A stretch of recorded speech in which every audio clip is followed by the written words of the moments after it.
As the government shutdown limps now into its second month, both sides are acting like spoiled children who have to get their own way. What is happening right now is the worst example of our modern democracy where politics rules over policy. And that brings us to this letter from Speaker of the House Nancy Pelosi to President Trump saying that because of the shutdown, it's a bad time for the State of the Union speech, and there's really no money for security anyway. As you probably know by now, the Speaker of the House has to invite the President to the House chambers. He can't just show up. But a letter to invite the President for the State of the Union is usually a formality. Forget that security for the speech was planned and taken care of months ago. Facts don't matter right now. What matters is that Nancy Pelosi got a dig in and prevented the President from giving the speech. If you really think about it, when the state of the actual union is uncertain, like it is right now, that's when you want to hear from the President. But again, that doesn't matter.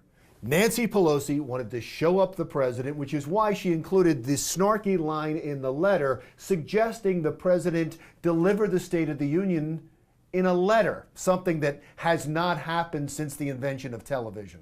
Did Nancy Pelosi really think that this President, who prides himself as a counterpuncher, would not respond? The President wrote his own letter informing the Speaker and other Democrats that they would not be able to use military transport for their scheduled trip to Brussels, Egypt, and Afghanistan because of the shutdown. He included his own snarky line that they could fly commercial if they wanted to.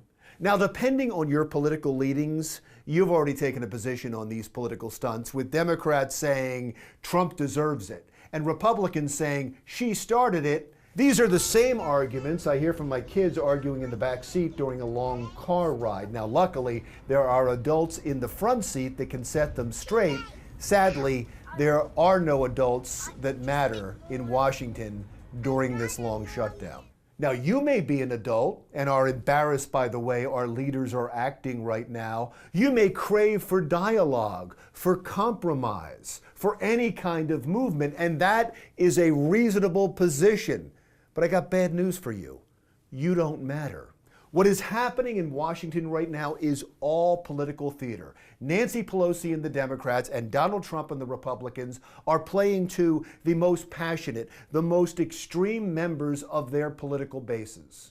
Now, you may argue that doesn't make any sense at all. After all, it's the swing voters, it's the independents, not the people who follow their political parties like their religions, who decide presidential elections. And you would be right in the general election. In the presidential cycle, the primaries come first that are only open to people in specific political parties.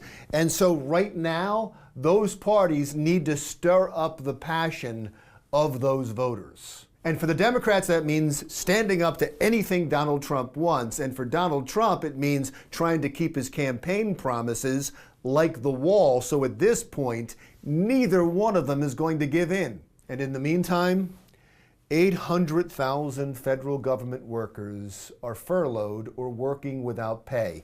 Real lives are being affected. And this may be even worse than that for them. What if we find out we don't need that many government workers? We don't need to send that much of our paycheck for a big government. Think about it. Has your life been disrupted by this? Washington better get its act together before we find out, once and for all, we don't really need them. I'm Larry Menti. Talk to you again soon.